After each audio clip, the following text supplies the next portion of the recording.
April 17, 1945, Lieutenant James Farrell looks at his B-26 Marauder and wonders how it's even airworthy. Over 1,000 patched holes cover the fuselage, some 16 inches wide. The aircraft has returned twice on one engine, lost its electrical system once, hydraulics twice, and been set on fire by German flak more times than anyone can count. Today is mission number 200 for aircraft serial 4131773, better known as Flak-Bait. Most B-26s survived 15 to 20 missions before being shot down or scrapped. This bomber has flown 200 combat sorties and is about to lead the entire 322nd Bombardment Group over Germany one more time. This is the true story of the most indestructible aircraft in American military history, the bomber that refused to die, and their crews who flew it knowing every mission could be their last. Stay until the end to discover where you can see Flak-Bait's battle scars today.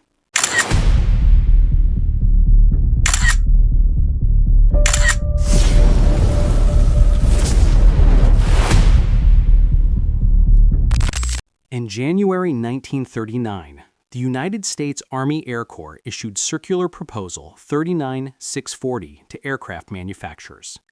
The specification demanded a twin-engine medium bomber capable of 350 miles per hour maximum speed, carrying 2,000 pounds of bombs over a 3,000-mile range.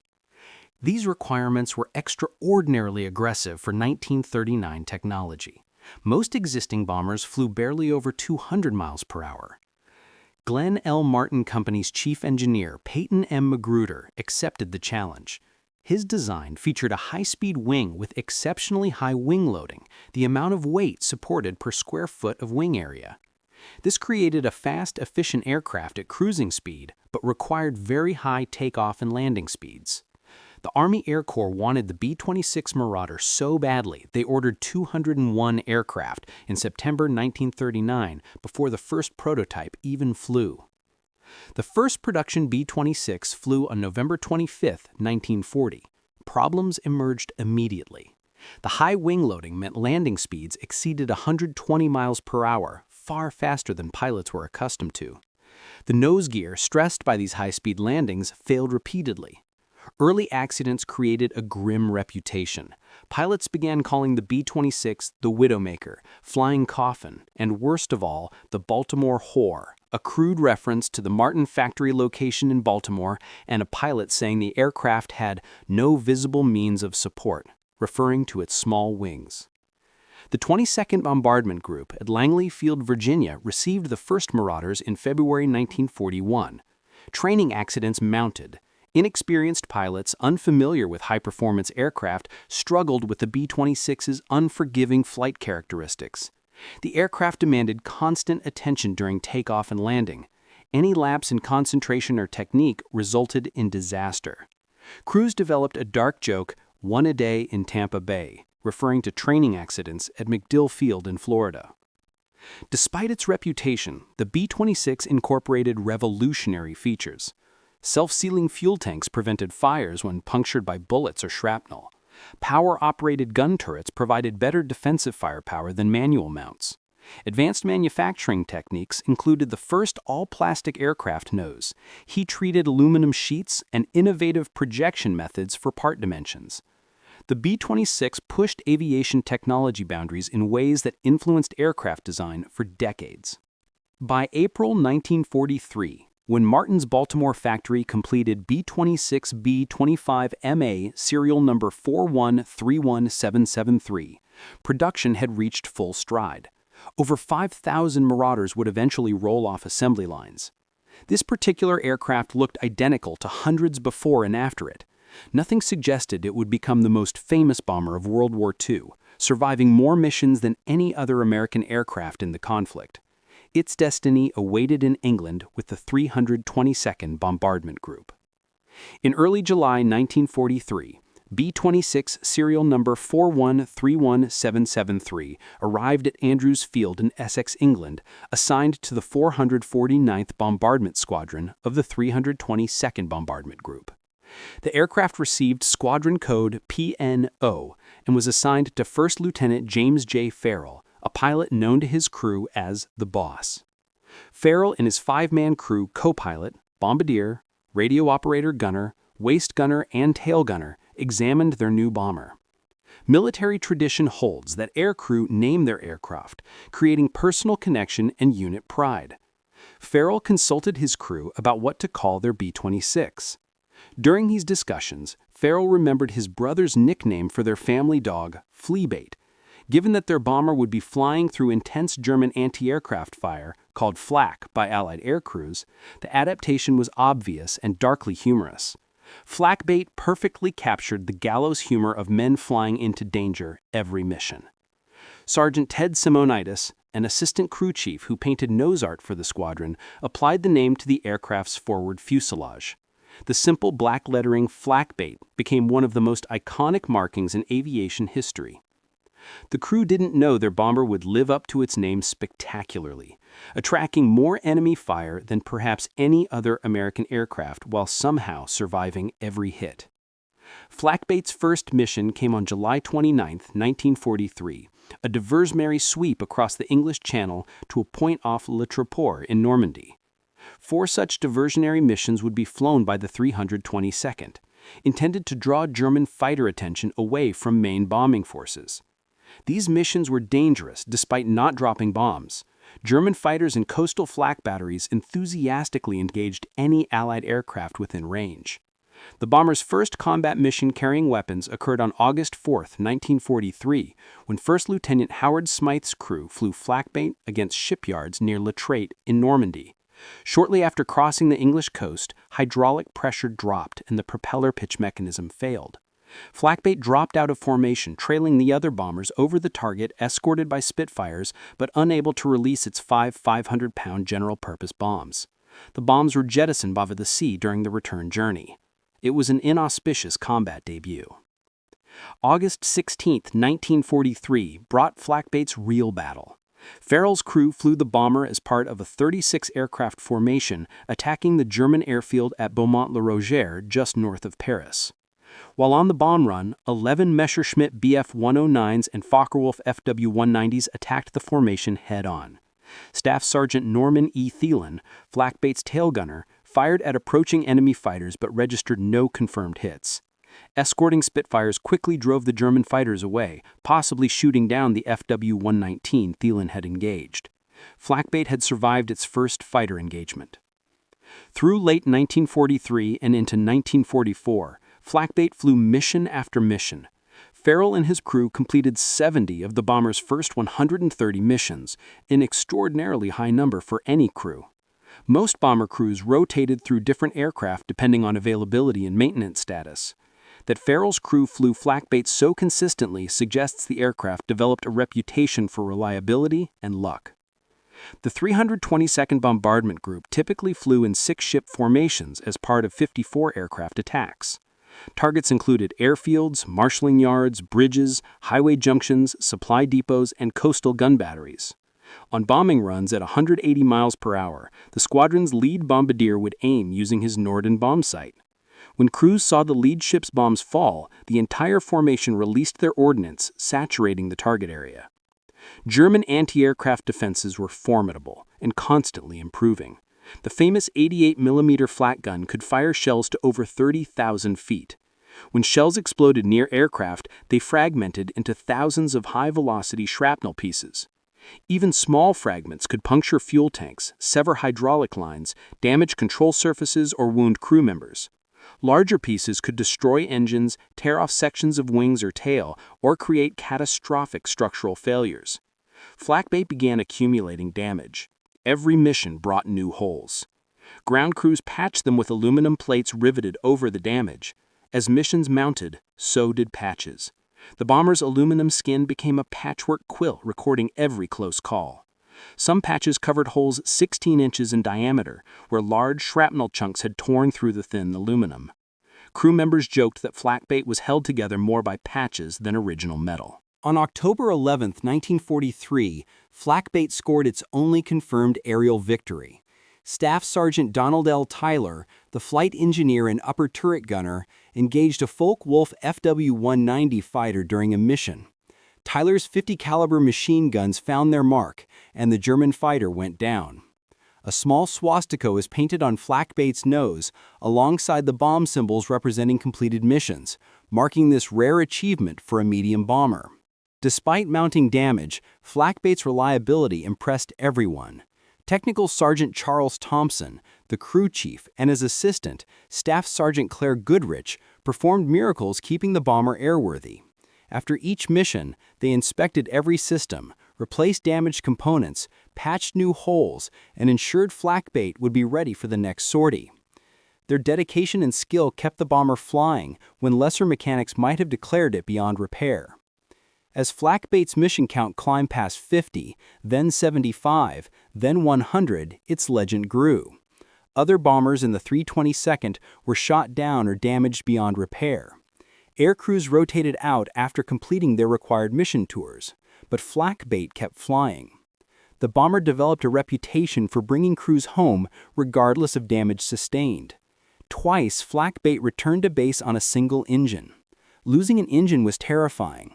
B-26s with their heavy wing loading required both engines for safe flight at low speeds. With one engine out, the bomber became difficult to control, requiring constant rudder pressure to counteract asymmetric thrust. Pilots fought to maintain altitude while nursing the surviving engine and praying it didn't fail too. That Flak-Bait returned twice in this condition, including once with the disabled engine actually on fire, demonstrated both the aircraft's ruggedness and the skill of pilots who flew it. The electrical system failed completely on one mission. This eliminated radio communication, intercom between crew members, electrically operated gun turrets, and navigation lights. The crew flew in eerie silence, unable to coordinate or call for help, forced to use hand signals for communication. They completed the mission and returned to base where ground crews worked through the night repairing wiring destroyed by shrapnel. Hydraulic failures occurred twice. Hydraulics powered landing gear, flaps, brakes, and bomb bay doors. Without hydraulics, pilots faced terrifying landing decisions. They could attempt belly landings with gear up, accepting certain aircraft damage but maintaining control. Or they could try emergency gear extension procedures, manually cranking landing gear down by hand. Flak-Bait's crew successfully managed both hydraulic failures, bringing the bomber back intact both times. German fighters posed constant danger. Bf-109s and FW-190s were fast, maneuverable, and heavily armed. B-26 formations relied on defensive firepower and tight formation flying to survive fighter attacks. Gunners had to identify threats quickly and engage accurately despite the extreme stress of combat. Flak-Bait's gunners became experienced and effective, driving off numerous attacks. The psychological impact of flying Flak-Bait was complex. On one hand, the bomber's survival record gave crews confidence. If the aircraft could survive 100 missions, surely it could survive 101. On the other hand, every mission meant flying an aircraft literally held together by patches, knowing that eventually luck runs out. Crews had to balance faith in Flak-Bait's resilience with realistic understanding that any mission could be their last. June 6, 1944 brought the Allied invasion of Normandy. The 322nd Bombardment Group flew multiple missions supporting the landings. Flak-Bait participated in pre-invasion strikes against coastal defenses and continued flying support missions throughout the Normandy campaign. The skies over France were incredibly dangerous. German flak batteries defended every strategic point. Luftwaffe fighters, though increasingly outnumbered, fought desperately. Flak-Bait's missions during this period included attacks on bridges to prevent German reinforcements from reaching the invasion beaches. These were precision strikes requiring bombing runs that exposed aircraft to concentrated anti-aircraft fire. Bridge targets were small, necessitating low-altitude approaches that put bombers well within range of light and medium flak guns. The 322nd lost aircraft during these dangerous missions, but Flak-Bait continued surviving. As Allied forces broke out from Normandy and advanced across France, the 322nd moved to forward bases closer to the front lines. Flak-Bait operated from bases in France and Belgium, reducing flight time to targets deeper in Germany. Shorter flight times meant more missions per day, but also less time to escape if damaged over enemy territory. The bomber continued accumulating holes. Lieutenant Farrell completed his combat tour and rotated back to the United States. Other pilots took over flying Flak-Bait. Captain Sherman Best flew multiple missions in the bomber. Each new pilot and crew inherited the legend and responsibility of keeping Flak-Bait's mission record growing. Ground crews remained constant, their expertise critical to maintaining the aging bomber. By late 1944, Flak-Bait had become a symbol for the entire 449th Bombardment Squadron. New crews arriving at the unit heard stories about the Indestructible bomber. Veteran crews shared tales of missions where Flak-Bait absorbed damage that would have destroyed other aircraft. The bomber was more than machinery. It represented survival, perseverance, and the skill of crews who flew and maintained it. December 1944 brought the Battle of the Bulge, Germany's last major offensive on the Western Front. Allied air forces flew continuous missions supporting ground troops surrounded at Bastogne. Weather was terrible, with snow, ice, and low clouds, making flying treacherous even without enemy action. Flak-Bait flew missions during this desperate period, carrying bombs through awful weather to targets where American soldiers needed air support to survive. By early 1945, Flak-Bait's mission count approached 175, then 180, then 190. No other American bomber had flown so many combat missions. The famous B-17 Flying Fortress, Memphis Belle, had completed 25 missions and been retired to fly war bond tours. Flak-Bait had flown 8 times that many missions and showed no signs of stopping. The 322nd Bombardment Group maintained detailed records of every mission. Each successful bombing mission earned a bomb symbol painted on Flak-Bait's forward fuselage below the pilot's window. Diversionary missions earned duck symbols, a whimsical touch acknowledging that these missions were decoys, like wooden decoys used by duck hunters. The lone swastika commemorated Staff Sergeant Tyler's FW-19 victory in October 1943. As mission counts mounted, speculation grew about whether Flak-Bait could reach 200 missions. Average B-26 survival was 15 to 20 missions before being shot down or damaged beyond economical repair. That any bomber could fly 200 missions seemed impossible. Yet Flak-Bait continued beating odds that should have doomed it dozens of times over. Ground crews worked around the clock maintaining Flak-Bait. By now, virtually every major component had been replaced at least once. Engines were regularly swapped out as they reached time limits or sustained damage. Hydraulic systems had been rebuilt multiple times. Electrical wiring had been repaired and rerouted around damaged sections. Control surfaces showed battle damage and repair. The fuselage was more patch than original aluminum. Some maintenance personnel joked that Flak-Bait was like the mythical axe that had its head replaced twice and its handle replaced 3 times. Was it still the same axe? Philosophically interesting, but irrelevant. What mattered was that serial number 4131773 kept flying, kept bringing crews home, and kept accumulating mission symbols.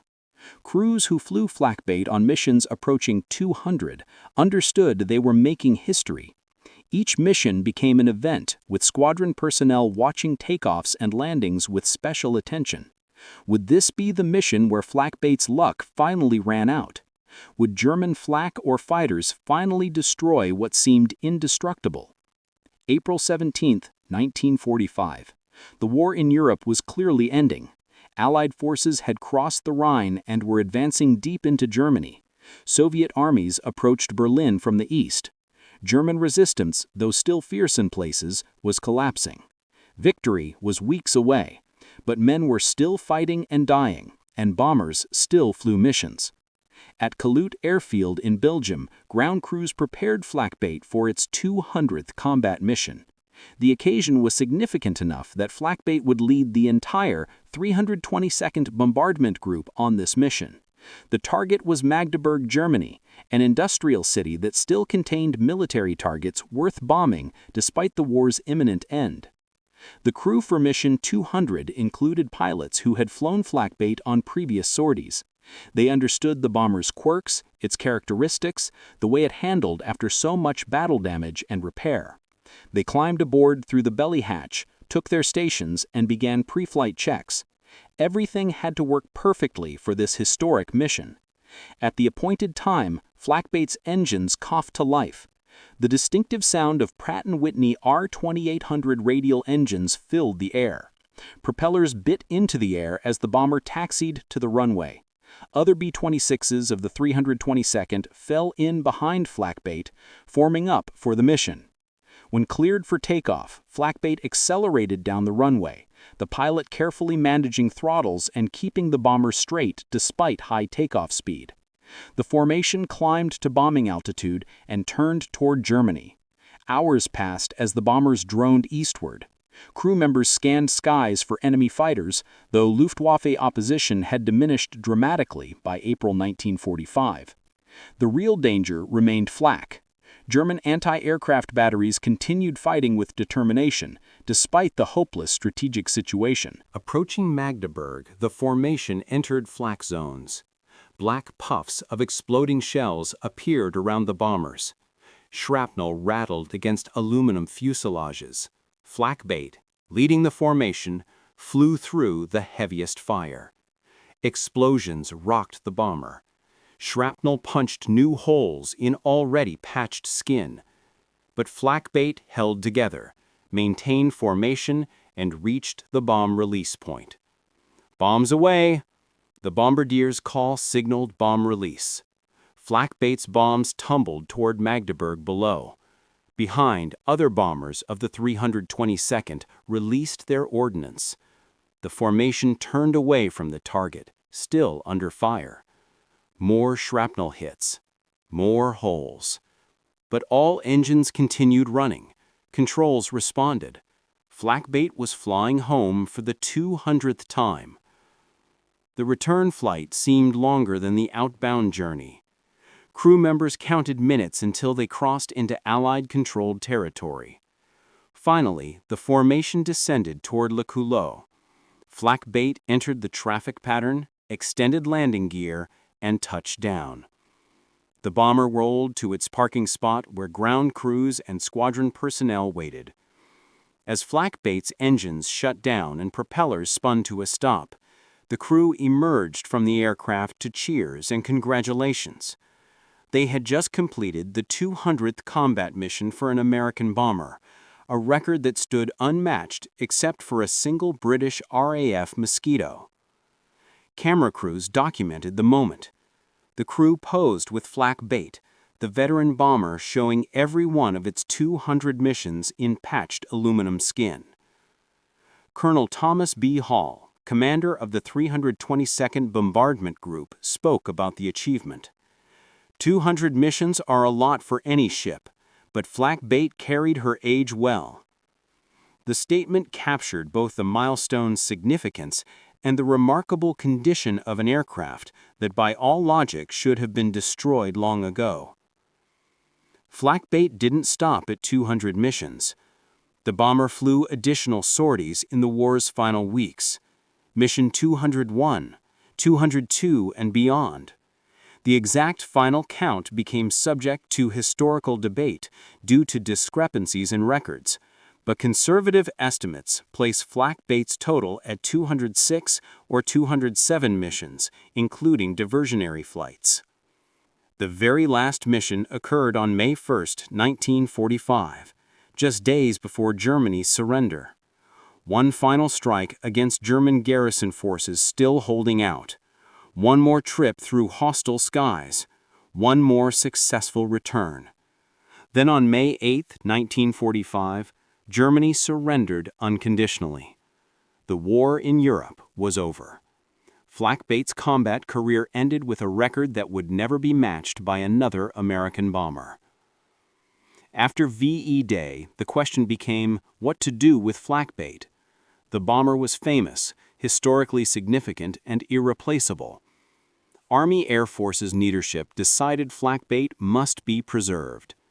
On March 18, 1946, the bomber was piloted to an air depot at Kitzingen, Germany, for disassembly and shipment back to the United States. Disassembling Flak-Bait was complex. Wings were removed.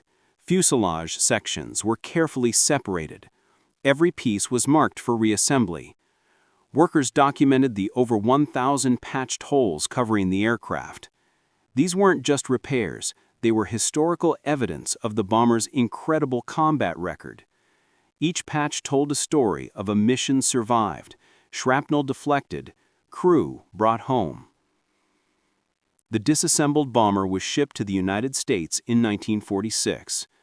The newly created United States Air Force transferred Flak-Bait to the Smithsonian Institution in 1949. By 1960, the aircraft officially joined the National Air and Space Museum collection. It was recognized as one of the most significant aircraft artifacts from World War II.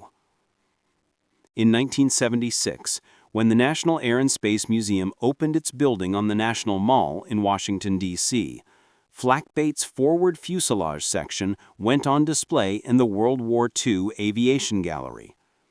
Millions of visitors saw the patched nose section, the cockpit where dozens of pilots sat, the gun positions where gunners defended against enemy fighters.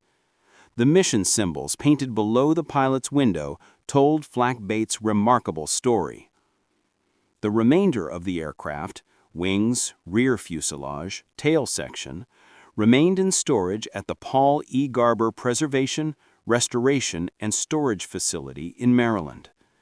For decades, these sections sat disassembled, awaiting the resources and facility to fully restore and display the complete aircraft. In 2014, the Smithsonian began an ambitious project to completely restore Flak-Bait. The bomber was transported to the Stephen F. Udvar Hazy Center in Chantilly, Virginia, where the Mary Baker Engine Restoration Hangar provided space for the work.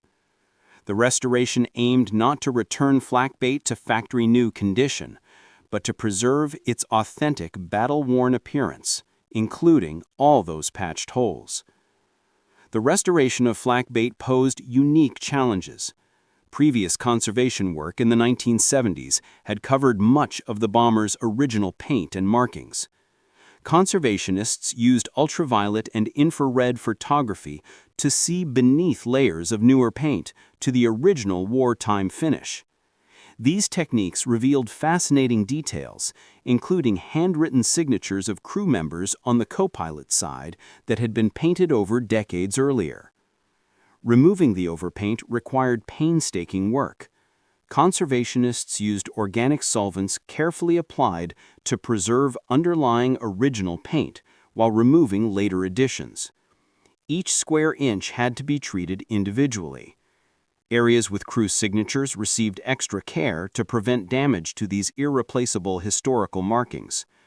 The work progressed slowly but revealed Flak-Bait's true wartime appearance. As restoration continued, the bomber's construction became fully visible. The over 1,000 patched holes were counted and documented. The largest measured 16 inches in diameter. The smallest were barely larger than pencil holes. Some areas had patches on top of patches, evidence of multiple hits in the same location on different missions. The sheer number of repairs was staggering. Engineers studying Flak-Bait marveled at how the aircraft survived. Many damage locations should have been catastrophic. Holes in wing spars weakened structure that held wings to fuselage. Damage to control surfaces compromised the aircraft's ability to maneuver. Punctured fuel tanks, even with self-sealing technology, caused leaks and fire risks. That Flak-Bait absorbed all this damage and continued flying defied engineering predictions.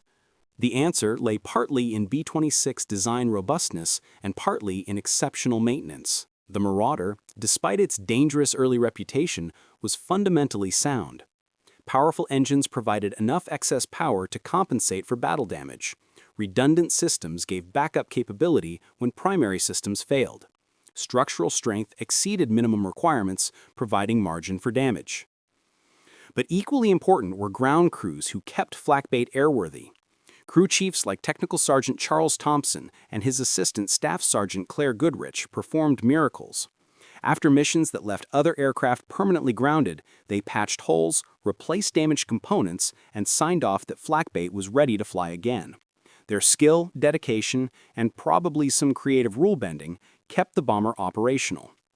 Pilots and crews who flew Flak-Bait also contributed to its survival. Experienced pilots knew how to minimize exposure to flak, when to evade, how to nurse damaged aircraft home. Skilled gunners defended against fighter attacks. Bombardiers ensured missions were completed accurately so repeat attacks weren't necessary. Navigators kept formations on optimal routes. Every crew member's competence mattered. Flak-Bait represents more than one bomber's remarkable survival record. The aircraft symbolizes the courage of all bomber crews who flew into danger mission after mission. For every Flak-Bait that survived, dozens of bombers were lost with their crews. For every mission Flak-Bait completed, other aircraft didn't return. The bomber's survival honors those who weren't as fortunate. Today, Flak-Bait remains under restoration at the Stephen F. Udvar-Hazy Center. Visitors can see the ongoing work, watch conservators carefully treating sections, and appreciate the bomber's battle damage up close. When restoration completes, Flak-Bait will be displayed as a complete aircraft, showing its full wartime appearance, including every patched hole, every mission symbol, every mark of its incredible service. The bomber statistics tell an impressive story. Over 200 combat missions, more than 725 hours of combat flying time, 178,000 miles flown, equivalent to more than 7 times around Earth, 375,000 pounds of bombs dropped on enemy targets, 160,000 gallons of fuel consumed, 1 confirmed enemy fighter destroyed, thousands of flak holes survived. But numbers don't fully capture Flak-Bait's significance. The bomber represents determination, the refusal to quit despite overwhelming odds. It demonstrates the importance of maintenance and crew skill. It symbolizes American industrial capacity that produced over 5,000 Marauders. Most fundamentally, it honors the men who flew combat missions knowing many wouldn't return, but flew anyway because the mission demanded it. Lieutenant James Farrell, who flew Flak-Bait on 70 of its missions, later reflected on his time with the bomber. He expressed pride in the aircraft and crew, but also remembered the dangers they faced and friends lost on other aircraft. For Farrell and all who flew Flak-Bait, the bomber wasn't just a machine that beat remarkable odds. It was their ship, their protector, the reason they survived to return home. Staff Sergeant Donald Tyler, the flight engineer who scored Flak-Bait's lone aerial victory, spoke years later about the bomber's reputation. He noted that crews felt safer flying Flak-Bait than other aircraft. The bomber had proven itself time and again. When assigned to fly Flak-Bait, crews knew they had the best chance of completing the mission and coming home. The restoration team working on Flak-Bait today approaches the aircraft with reverence. They understand they're preserving not just metal and paint, but history, sacrifice, and courage. Each patched hole represents a moment when crew members faced death and survived. Every mission symbol marks a successful strike against the enemy and a crew's safe return. The bomber itself is a memorial to all who served. When Flak-Bait finally returns to full public display, visitors will see the most combat-experienced American bomber of World War II. They'll see the patches, the mission symbols, the worn paint, the evidence of 2 years of constant combat operations. They'll understand that this battered bomber represents the indomitable spirit that won the war, the refusal to quit despite overwhelming odds, the determination to complete the mission, the courage to fly into danger again and again. The legend of Flak-Bait lives on. It's taught in Air Force history courses. Aviation museums reference it when discussing bomber operations. Historians cite it as an example of aircraft ruggedness and crew capability. And everyone who sees the restored bomber will understand that sometimes, against impossible odds, with 1,000 holes patched over, controls barely responding, and the sky falling apart from flak explosions, ordinary people in an extraordinary aircraft still flew the mission and came home.